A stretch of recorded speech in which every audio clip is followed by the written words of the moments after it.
आज अरुणाचल प्रदेश के लिए एक ऐतिहासिक दिन है और खास करके भारतीय जनता पार्टी के लिए इस बार का 2024 का जो विधानसभा का जो चुनाव में एक नया रिकॉर्ड बीजेपी ने बनाया है।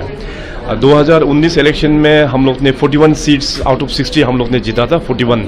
तो इस बार उससे भी बढ़ के एक जैसे वैसे पॉलिटिक्स में तो एंटी इनकम्बेंसी होता है, मगर बीजेपी में क्या है कि प्रो इनकम्बेंसी।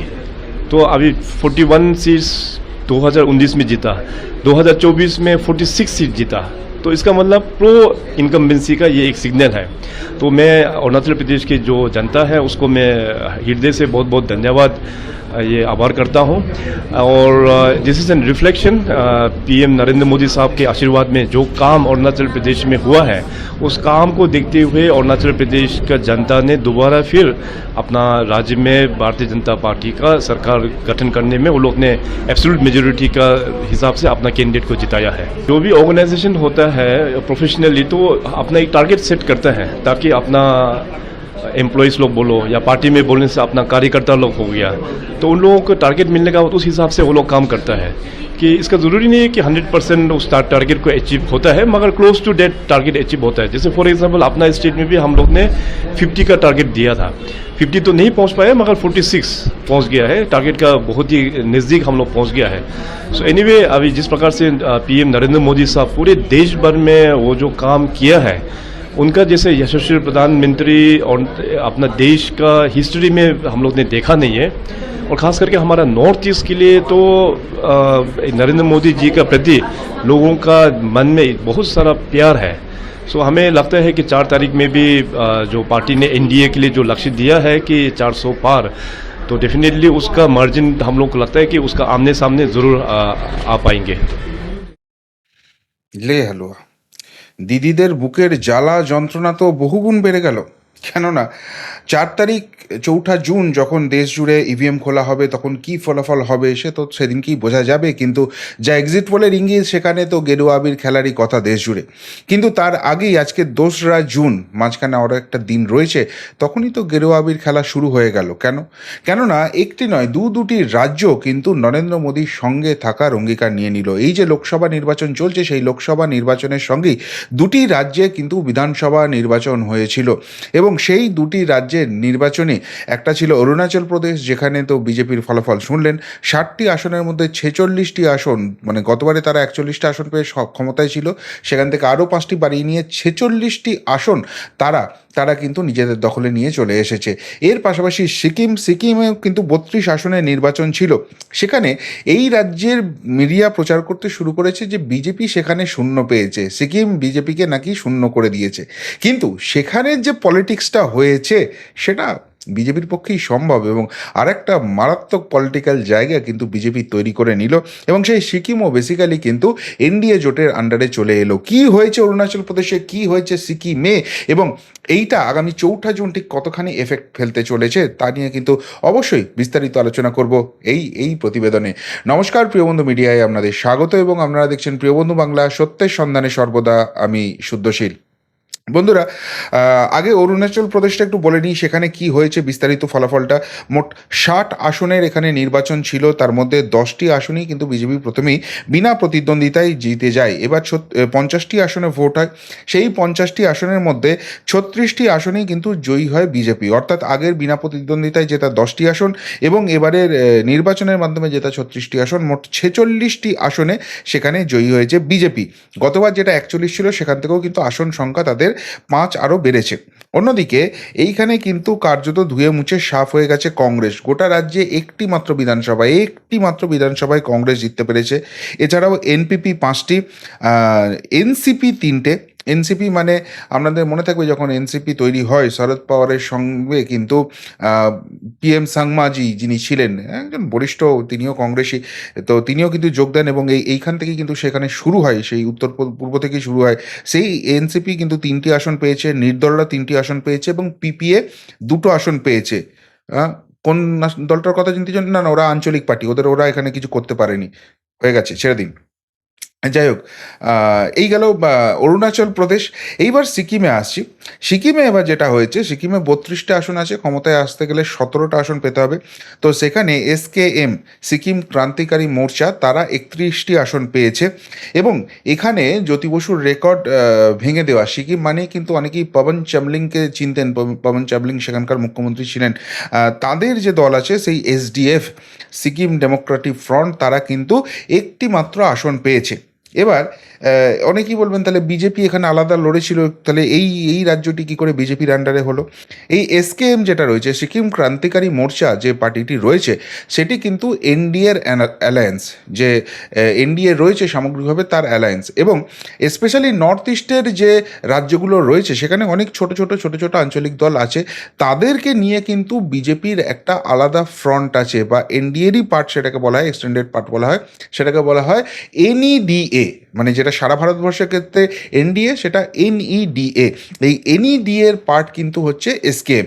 এবং যে লোকসভা নির্বাচনের লড়াইটা হয়েছে সেখানে কিন্তু একসঙ্গে গোটবন্দর করেই তারা লড়াইটা লড়েছে। তাহলে বিধানসভায় কেন আলাদা লড়তে গেল? দেখুন, যেটা সিকিমের ক্ষেত্রে বলা হয়, সিকিম ডেমোক্রেটিক ফ্রন্ট পবন চামলিংয়ের নেতৃত্বে দীর্ঘদিন সেখানে সিকিমের রাজত্ব চালিয়েছে এবং পশ্চিমবঙ্গের ক্ষেত্রে সিপিএম যেরকম, সেরকম এই এই সিকিমের ক্ষেত্রে এই এসডিএফ দলটিও কিন্তু সেই একই রকম ছিল। দীর্ঘদিন তারা এখানে সরকার চালানোর ফলে এখানে গণতন্ত্রটা ধ্বংস হয়ে গিয়েছিল এবং এবং সেই জায়গাটায় ধীরে ধীরে মানুষের গণতান্ত্রিক অধিকারটা ফিরিয়ে আনার লড়াইটাই কিন্তু বিজেপি সেখানে শুরু করেছিল। ফলে 2019-এ এই এসকেএম এবং বিজেপি হাতে হাত মিলিয়ে লড়াইটা করে এবং তারা শেষ পর্যন্ত পবন চামলিংকে হারিয়ে দেন, তার দল এসডিএফকে হারিয়ে দেন এবং তারা সেখানে ক্ষমতাটা দখল করেন। এবং তারপরেই কিন্তু এসকেএম এই নেডা বা এনডিএ তারই কিন্তু পার্ট ছিল। কিন্তু এবারে তারা আলাদা আলাদা করে কেন লড়লো? আলাদা আলাদা করে লড়ার কারণটা হচ্ছে যে এই এসডিএফকে সম্পূর্ণরূপে সিকিম থেকে মুছে দেওয়া, এই রাজনৈতিক জায়গাটা কিন্তু তৈরি হয়ে গিয়েছিল। কেননা এসডিএফ এই রাজ্যটার যতখানি ক্ষতি করেছে, যতখানি পশ্চিমবঙ্গের ক্ষতি বামফ্রন্ট করেছে, সিপিএম করেছে, ততখানি কিন্তু সিকিমের ক্ষতি এসডিএফ করেছে বলে সেখানে একটা ধারণা আছে।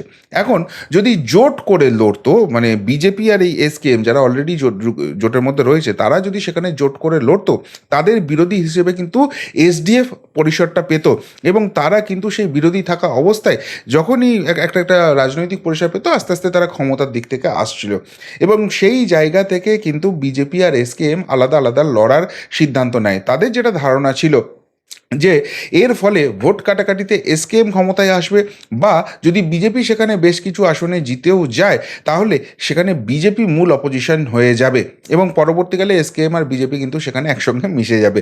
এসডিএম এই ভোটের ময়দান থেকে, সিকিমের রাজনীতি থেকে কার্যত মুছে যাবে, তারা যদি কোনো রকম বিধানসভায় সেইভাবে প্রতিনিধি পাঠাতে না পারে। এবং সেই প্ল্যানের জন্যই কিন্তু সিকিমে এসকেএম এবং বিজেপি আলাদা আলাদা লড়ার একটা সিদ্ধান্ত নেয় এবং সেই যে সিদ্ধান্ত ছিল সেটাতে 100% ফুলপ্রুফ। আজকে রেজাল্ট বেরোনোর পরই কিন্তু সেটা কার্যত নিশ্চিত হয়ে গেছে। এসকেএম 31টি আসন, অর্থাৎ বিজেপি কিন্তু এসডিএফ এর ভোটটা কেটে দিয়েছে এবং তার ফলে এসকেএম 32টির মধ্যে 31টি আসনেই জয়ী হয়েছে। একটি মাত্র আসনে প্রতিদ্বন্দ্বিতে এসডিএফ এর প্রার্থী রয়েছে। এবং অবভিয়াসলি এই গেমটা খেলতে গিয়ে সেখানে বিজেপির কিন্তু কোনো প্রতিনিধি নেই, কিন্তু আলটিমেটলি যেহেতু তারা এনডিএ বা এনইডি এর পার্ট, সুতরাং এই সিকিম রাজ্যটিও কিন্তু বিজেপি বা এনডিএর আন্ডারেই থেকে গেল। ফলে আজকে অরুণাচল প্রদেশ এবং সিকিম দুটো রাজ্য যেখানে ভোট গণনা ছিল, যেখানে বিধানসভা নির্বাচন ছিল, সেখানেও কিন্তু বিরোধীরা ধুয়ে মুছে সাফ হয়ে গেছে। সিকিমে তো কংগ্রেস দীর্ঘদিন কোনোদিন ছিলই না সেভাবে, অরুণাচল প্রদেশেও মাত্র একটি আসন পেয়েছে। অন্যদিকে সিকিমকে কিন্তু নানাভাবে টার্গেট করা হয়েছিল পশ্চিমবঙ্গ থেকে। আপনাদের মনে থাকবে বাইচুং ভুটিয়া, যিনি একসময় তৃণমূল কংগ্রেসের টিকিটে পশ্চিমবঙ্গ থেকে লড়েছিলেন, সেই বাইচুং ভুটিয়াও কিন্তু সেই সিকিমের পলিটিক্সে ঢোকার চেষ্টা করেছিলেন, কিন্তু আলটিমেটলি সেখানে কিন্তু কোনো কাজের কাজ হয়নি। সব মিলিয়ে সিকিম এবং অরুণাচল প্রদেশ আজকে কিন্তু 2রা জুন সেটা আবারও বিজেপির ঝুলিতে, এনডিএ ঝুলিতে চলে এলো। এবং অবভিয়াসলি 4ঠা জুনের আগে এটা কিন্তু অনেকটাই মোরালি বুস্ট আপ থাকবে, কেননা দুটি জায়গাতেই কিন্তু ম্যাসিভ ভিক্টরি হয়েছে। এবং একটা যেটা মণিপুর কাণ্ডের পর দিদিরা তাণ্ডব করার চেষ্টা করছিলেন না, একটা বলার চেষ্টা করছিলেন না যে নর্থ ইস্ট নাকি সামগ্রিকভাবে বিজেপিকে রিজেক্ট করেছে এবং সেই জায়গা থেকে বিজেপি ধুয়ে মুছে সাফ হয়ে যাবে, এবং এই মণিপুরের যে ক্ষোভটা আছে সেটা নাকি সারা ভারতবর্ষে ছড়িয়ে পড়েছে, এবং সেই জায়গা থেকেও বিজেপি মারাত্মকভাবে চোট পেতে চলেছে। এবং ইন্ডি জোট 4ঠা জুন ক্ষমতায় আসবে, হয়তো হবে 4ঠা জুনের ফলাফল যখন ঘোষণা হবে, যখন ইভিএম কাউন্টিং হবে, তখন সেটা বোঝা যাবে। কিন্তু দেখুন, এই ধরনের ক্ষোভ যদি হয়, সেই ক্ষোভটা তো সব থেকে বেশি সঞ্চারিত হয় রাজ্যের ক্ষেত্রে। সেই রাজ্যের দুটি রাজ্যের ফলাফল এলো এবং সেখানে কিন্তু তারা বিজেপিকে পছন্দ করছে না, পুরো উত্তর পূর্ব থেকে বিজেপিকে ছুঁড়ে ফেলে দিচ্ছে। সেই জায়গাটা কিন্তু কোনো রকমই এস্টাবলিশ হলো না। তাহলে 2রা জুন যে ঝড়টা শুরু হলো, কালকে কিন্তু এক্সিট পোলের রেজাল্ট ছিল, এবং সেই এক্সিট পোলে কিন্তু দেখাচ্ছে বিজেপির একটা ভালো জায়গা রয়েছে। সেইটা কিন্তু অফিসিয়ালি ঘোষণা হতে আজ থেকে শুরু হয়ে গেল, এবং সেটা কিন্তু গেরুয়া শিবিরের জন্য সুখবর রইল। এবং এখানে যিনি অরুণাচলের বিজেপির নেতা রয়েছেন, তিনি কিন্তু একটা খুব গুরুত্বপূর্ণ কথা বললেন। তাকে সাংবাদিকরা প্রশ্ন করেছিল যে আপনি তো বিজেপির ক্ষেত্রে 400 পার, আপকি বার 400 বার বলার কথা হচ্ছে, কিন্তু এক্সিট পোলে তো কিন্তু দেখানো হচ্ছে যে সেটার ধারে কাছে থাকছে না, তাতে অনেকটাই পিছনে থাকছেন। তিনি কিন্তু স্পষ্টভাবে বললেন যে দেখুন, যে কোনো ক্ষেত্রে কিন্তু একটা টার্গেট সেট করা হয় এবং সেটা হিসেবে লড়াইটা করা হয়, যাতে সেটা কাছাকাছি অ্যাচিভ অ্যাটলিস্ট করা যায়, এবার প্লাস মাইনাস তো কিছু হয়। অরুণাচল প্রদেশের ক্ষেত্রেও আমরা কিন্তু 50 টার্গেট রেখেছিলাম, 60টির মধ্যে 50টা আসনই অরুণাচল প্রদেশে বিজেপি জিতবে, এমন কার্যকর্তাদের টার্গেট দেওয়া হয়েছিল। তারা খুব পরিশ্রম করেছেন এবং তার ফলে 50 হয়নি, কিন্তু 46 পৌঁছেছি। গতবার 2019-এর থেকে 5 বছর সরকার চালানোর পরও আমরা কিন্তু 5টি আসন বাড়িয়েছি। অর্থাৎ অ্যান্টি ইনকামবেন্সি পলিটিক্সে শোনা যায়, এখানে কিন্তু প্রো ইনকামবেন্সি শোনা যাচ্ছে। বিজেপির ক্ষেত্রে এই জিনিসটাই হয়েছে, এবং কনফিডেন্ট যে নরেন্দ্র মোদী প্রধানমন্ত্রী, তিনি যে কথাটি বলেছেন যে আপকি বার 400 পার, দেখুন না 4ঠা জুন ফলাফল যখন বেরোবে হয়তো তার কাছাকাছি বা বেশি আসনই হয়ে যাবে। খুব পজিটিভ একটা কিন্তু তিনি ফিডব্যাক দিলেন। কিন্তু যেটুকুনিও ইন্ডি জোটের দিদিমণিদের মনের মধ্যে সামান্য আশা ছিল যে এক্সিট পোলও বোধহয় ভুল দিচ্ছে, একে গদি মিডিয়া বলে প্রচার করার চেষ্টা হচ্ছিল, সেই সবের বুকে ছাই দিয়ে আলটিমেটলি কিন্তু সত্যিই যে এক্সিট পোল সঠিক ডিরেকশানে আছে এবং দেশ জুড়ে গেরুয়া ঝড়ের যে ইঙ্গিত আছে, সেই দিকটাই ক্রমশ স্পষ্ট হচ্ছে। আজকে অন্তত অরুণাচল এবং সিকিম সেটাই প্রতিষ্ঠা করে দিল। কি বলবেন বিজেপির এই দুই রাজ্যের, এনডিএর এই দুই রাজ্যে জয় নিয়ে? যদি কিছু বলার থেকে অবশ্যই কমেন্ট বক্সে কমেন্ট করে জানাবেন। এখনকার মতো এখানেই শেষ করলাম, ফেরত আসছি নতুন প্রতিবেদন নিয়ে খুব তাড়াতাড়ি। ভালো থাকবেন, সাথে থাকবেন, পাশে থাকবেন। নমস্কার।